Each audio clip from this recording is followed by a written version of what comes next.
నమస్తే. ఇన్నాళ్ళు నన్ను సపోర్ట్ చేస్తూ, ఎంకరేజ్ చేస్తూ మీ ప్రేమని నాకు అందిస్తున్న ప్రతి ఒక్కరికి కృతజ్ఞతలు. అలాగే ఈ వీడియో కూడా ఖచ్చితంగా మీకు ఉపయోగపడుతుంది. లైక్, షేర్ అండ్ సబ్స్క్రైబ్ చేసి మీ సపోర్ట్‌ని నాకు అందించండి. అలాగే ఈ వీడియో పట్ల మీకున్న అభిప్రాయాన్ని కామెంట్ సెక్షన్‌లో కామెంట్ చేసి తెలియజేయండి. ఇప్పుడు వీడియోని చూద్దాం.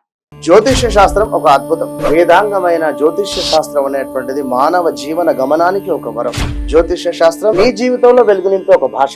ఆ భాష నీకు అర్థమైతే ప్రకృతి నీతో మాట్లాడుతుంది. అస్ట్రాలజీ నేర్చుకోవాలి అనుకునే వారికి అద్భుత అవకాశం. మురళీధర శర్మ గారి అస్ట్రాలజీ క్లాసెస్ అతి త్వరలో మొదలు కాబోతున్నాయి. 100% జాబ్ గ్యారంటీ. వివరాల కొరకు సంప్రదించండి. నమస్తే, వెల్కమ్ టు అవర్ ఛానల్. నేను పద్మిని. ప్రస్తుతంతో పాటు ప్రముఖ ఆధ్యాత్మికవేత్త, ప్రముఖ న్యూమరాలజిస్ట్ లక్ష్మీ నరసింహస్వామి ఉపాసకురాలు శ్రీమతి స్రవంతి గారు మనతో పాటు ఉన్నారు. మాట్లాడదాం. నమస్తే అక్క.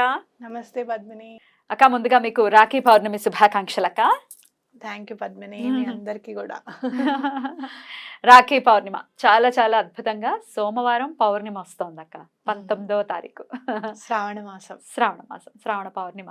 చాలా చాలా విశేషాలు ఉన్నాయి ఆ రోజు. బోల్డ్ అన్ని అద్భుతమైనటువంటి రోజులుగా పరిగణించేటటువంటి డేగా చూస్తూ ఉంటారు. అది గాయత్రి జయంతిగా, తర్వాత హైగ్రీవ జయంతిగా శ్రావణ పౌర్ణిమని చేసుకోవడం జరుగుతూ ఉంటుంది. మరి ఈ రాఖీ పౌర్ణమిని ప్రత్యేకించి ఎట్లా అక్క, ఎలా చేసుకోవాల్సి ఉంటుంది? మనం చూడాలి అని అంటే గనక రాఖీ పౌర్ణమిని మనం జంధ్యాల పౌర్ణమిగా కూడా మనం చూస్తూ ఉంటాం. అందరూ కూడా జంధ్యం వేసుకునే వాళ్ళందరూ కూడా, ద్విజులందరూ కూడా మార్చుకుంటారు ఆ రోజు. అయితే మరి దేనికి సంకేతం ఈ పౌర్ణమి అని అంటే మార్పుకి సంకేతం. మనం అంటే ఏదైనా సరే కొత్త పని చేయాలి అని అనుకున్నప్పుడు ఆ రోజు చెయ్యాలి అని నిశ్చయించుకోవడము, అందుకు చేయాల్సిన పనులన్నిటినీ సమీకరించుకోవడం అనేది ఆ రోజు మనం దృష్టి పెట్టచ్చు అనమాట.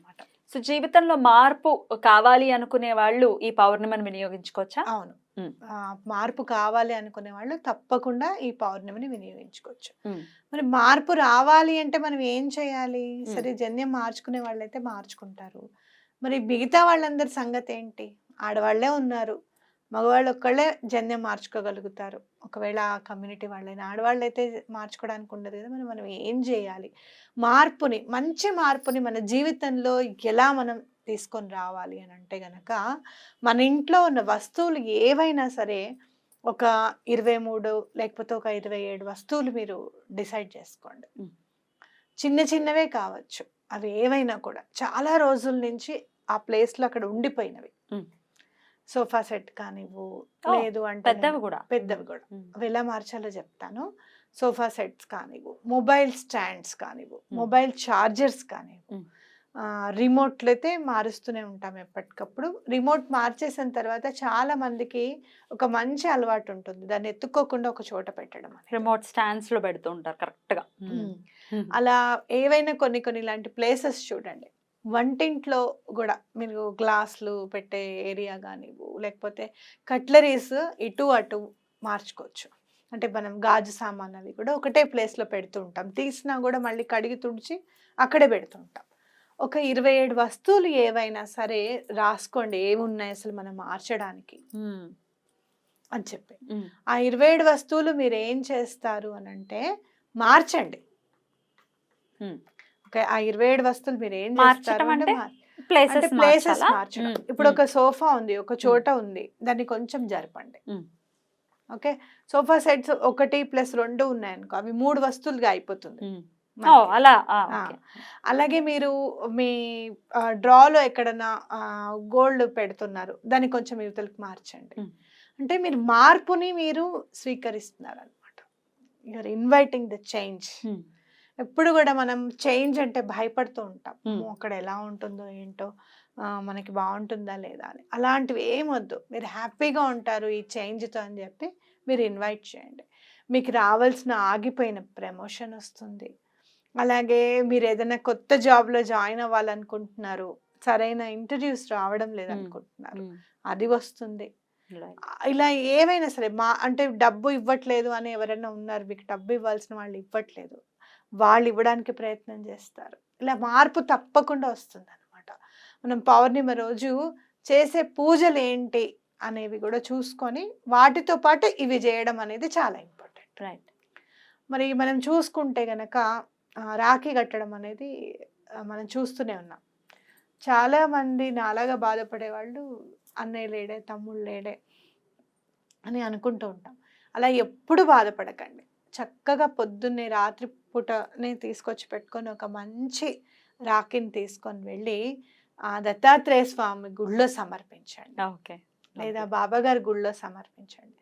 శ్రీపాద శ్రీవల్లభుల్ది ఇంట్లో గనక మీకు చిత్రపటం ఉన్నా, ఫోటో ఉన్నా, లేకపోతే చాలామంది మనం గాణగాపురం వెళ్ళిన తర్వాత శ్రీపాద శ్రీవల్లభుల్ది చక్కగా విగ్రహం తెచ్చుకుంటున్నారు.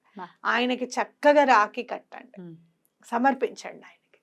కాబట్టి అలా ఎప్పుడు కూడా అన్నయ్య కానీ తమ్ముడు కానీ మీకున్నా కూడా ఈసారి నుంచి ఈ అలవాటు చేసుకోండి. ఇలా చేసుకుంటే ఏంటంటే భగవంతుడు ఎప్పుడు కూడా మనకి రక్షగా ఉంటాడు అన్న మాట అనేది మన మనసులో ముద్రించుకుపోతుంది అనమాట. ఇది నేను 3 సంవత్సరాల నుంచి చేస్తున్నాను, గత 3 సంవత్సరాల నుంచి చేస్తున్నాను ఖచ్చితంగా. 4 సంవత్సరాల నుంచి, ఇప్పుడు 4వ సంవత్సరం అవుతుంది చేస్తున్నాను. తప్పకుండా నా జీవితంలో మార్పు అనేది నేను చూసాను. అంటే ఏంటి, ఇన్నాళ్ళు భగవంతుడు తోడు లేడు అనుకుంటున్నాం, మార్పుని ఆహ్వానిస్తున్నాం. స్వామి నువ్వేనా అన్నగా నేను స్వీకరిస్తున్నాను, నన్ను నువ్వు సహోదరిగా ఆలోచించుకొని నాకు హెల్ప్ చేయి స్వామి, సహాయం చేయి, బాధలన్నీ నాకు క్లియర్ అయ్యేటట్టుగా చూడు అని చెప్పి దండం పెట్టుకోవచ్చు. మీరు నరసింహస్వామి ప్రపత్తిలో చూస్తే మాతా నరసింహ, పితా నరసింహ, సఖా నరసింహ, భ్రాతా నరసింహ అని వస్తుంది. అంటే ఏంటంటే ఆ నరసింహస్వామే మన అన్నయ్య అని చెప్పి, ఆ నరసింహస్వామికి ఆ శ్రీపాద శ్రీవల్లభులకి ఎటువంటి తేడా లేదు, అభేదమే అసలు ఇంకా. కాబట్టి తప్పకుండా సమర్పించండి. ఇంకా చూస్తే గనక అమ్మవారిని చూస్తే, గాయత్రి అమ్మవారిని చూసుకుంటే గనక 24 అక్షరాలు ఉంటాయి అమ్మవారి మంత్రాన్ని. మీరు చూస్తే మన వెనకాలన్న వెన్నపూసకు కూడా 24 మెట్లు ఉంటాయి. అలాగే అమ్మవారి సరస్వతి అమ్మవారి చేతిలో ఉన్న వీణకి కూడా 24 మెట్లు ఉంటాయి. అమ్మ ఇదంతా నీదే, ఇంకా నువ్వు ఎలా మమ్మల్ని కనికరిస్తావు, ఎలా మమ్మల్ని మౌల్డ్ చేస్తావు, మంచితనం వైపు ఎలా నడిపిస్తావో, ధర్మం వైపు ఆలోచనలు ఎలా రావాలని చూస్తావు, అంతా కూడా నీ చేతిలోనే పెడుతున్నాను. మొత్తం నన్ను తీసుకొని వచ్చి నీ చేతిలో పెడుతున్నాను, నువ్వే మమ్మల్ని కాపాడు తల్లి అని చెప్పి అమ్మకి సర్వస్వ శరణాగతి చేయడం అనేది చాలా ఇంపార్టెంట్. గాయత్రి అమ్మవారి జ్ఞానానికి ప్రతీక ఆవిడ. అలాంటి సద్బుద్ధి, జ్ఞానము మా ఇంటిల్లిపాదికి ప్రసాదించమని చెప్పి అమ్మవారికి దండం పెట్టుకోవడం. అన్నిటికంటే మించింది సోమవారం నాడు పౌర్ణమి రావటం, అందులో శ్రావణ సోమవారం. అవునక్క. తప్పకుండా మీ ఇంట్లో శివుడిని పెట్టుకొని, లేదు అని అనుకుంటే కనుక మా ఇంట్లో లేదండి అంటే తప్పకుండా కొనుక్కోండి శివలింగాన్ని. ఆ రోజు ముందు రోజే కొనుక్కొని తెచ్చుకోండి చక్కగా. కొనుక్కుని అని నేను అనకూడదు, ఏ లోహంలో కొనుక్కోవాలి, దేవుణ్ణి భగవంతుడిని కొనుక్కోమనడం అనేది కరెక్ట్ కాదనేది నా భావన. తెచ్చుకోండి, ఏ లోహమైనా పర్వాలేదు. వెండిదైతే ఒకటి, బంగారంది పెట్టగలిగితే బంగారంది, మన ఇష్టం ఏదైనా కానీ తెచ్చుకోవచ్చు. అయితే స్వామివారిది కూడా బాణలింగాలని కూడా మనకి దొరుకుతాయి, స్ఫటికంలో ఉంటాయి. స్ఫటికంలో ఉండవు. బాణలింగము ఆ లింగ ఎవరు చెక్కరు అనమాట, ఆ నదిలోనే అలా బాణలింగం వచ్చేస్తుంది. క్రిస్టల్ అనుకుంటున్నా. లేదు లేదు, బాణలింగము నదిలోనే వచ్చేస్తుంది, లింగాకారంలోనే ఉంటుంది. లింగాకారంలోనే ఉంటుంది. అవి నేను మామూలుగా ఎవరికైనా ఇవ్వండి అని చెప్పి 4-5 లింగాలు నాకు ఒక ఆయన తీసుకొచ్చి ఇస్తే చాలా పెద్ద అవాంతరము వచ్చేస్తుంది ఇంకా ఇంటి విషయంలో అని అనుకున్నప్పుడు, ఎలా ఈ నెగటివ్ ఎనర్జీని చాలా ఫీల్ అవుతున్నాను నేను. మన చుట్టూరా ఏదో జరుగుతోంది, మనకు అర్థం కావడం లేదు అసలు ఇది ఏంటిది అని అన్నప్పుడు నా చేతిలో నుంచి ఆ లింగం కింద పడలేదు, డ్రెస్సింగ్ టేబుల్లోనే పడి విచ్ఛిన్నమైంది. కానీ ఉన్న ప్రాబ్లం కూడా అలానే విచ్ఛిన్నం అయిపోయింది అనమాట. అంత శక్తి ఉంటుంది బాణలింగానికి. పాజిటివ్ తెచ్చుకోవచ్చు, తప్పకుండా తెచ్చుకోండి. ఇంత లింగం ఉంటుంది, తప్పకుండా చిన్న చిన్నవి కూడా ఉంటాయి. ఏముండదు, 500 నుంచి 1000 లోపలే ఉంటాయి. అవెవరు చెక్కరు కదా, పద్మిని నదిలో దొరుకుతూ ఉంటాయి బాణలింగాలు. నాకు తెలిసి నర్మదా నదిలో దొరుకుతాయి బాణలింగాలు. అవి తెచ్చేసుకొని పెట్టుకోండి. తప్పకుండా అభిషేకం చేయండి ఇంట్లో. అలా మా ఇంట్లో అలవ్ లేదండి. శివలింగం తెచ్చుకుంటే మాకు ఇంట్లో వాళ్ళు ఒప్పుకోవట్లేదు అని అనుకున్నప్పుడు తప్పకుండా శివుడి గుడికి వెళ్ళండి. మ్. అలాగే రుద్రాభిషేకం చేయించుకుంటే రుద్రాభిషేకం చేసుకోవచ్చు స్వామికి. చంద్రమౌళీశ్వరుడి గుడికి వెళ్తే చాలా మంచిది. మీ ఇంటి దగ్గర ఎక్కడైనా చంద్రమౌళీశ్వరుని గుడి ఉంది అని అంటే తప్పకుండా వెళ్ళండి. అది తప్పకుండా కంచి పరమాచార్య గారు కట్టించింది అయి ఉంటుంది. చాలా మాత్రం చంద్రమౌళీశ్వరుల గుళ్ళన్నీ కూడా కంచి మఠం వాళ్ళు పెట్టినవి అన్నమాట, స్థాపించినవి. ఆ దేవాలయాలన్నీ వాళ్ళే కట్టినవి. ఎందుకు అని అంటే చంద్రుడిని ధరిస్తాడు కదా ఆయన శివుడు. అది శ్రావణ మాసం, అది కూడా సోమవారం నాడు వచ్చింది కాబట్టి తప్పకుండా మానసిక ప్రశాంతత అనేది కలుగుతుంది. రైట్ రైట్, బ్యూటిఫుల్ అక్క, బ్యూటిఫుల్. చాలా అద్భుతమైనటువంటి రోజు కాబట్టి ఇంకేమైనా చెప్పదలుచుకున్నారా?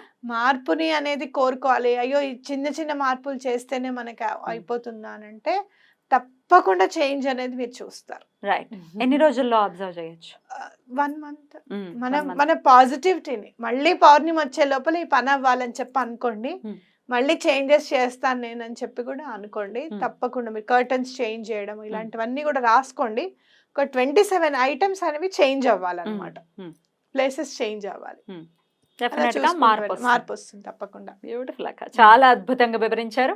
డెఫినెట్ గా మార్పు కోరుకునే మరొకసారి మీకు రాఖీ పౌర్ణమి శుభాకాంక్షల్ని తెలియజేస్తూ నమస్తే అక్క. రాఖీ పౌర్ణమి అనగానే శ్రీపాదుల వారే గుర్తుకొస్తారు. శ్రీపాదరాజం శరణం ప్రపద్యే, శ్రీదత్తరాజం శరణం ప్రపద్యే.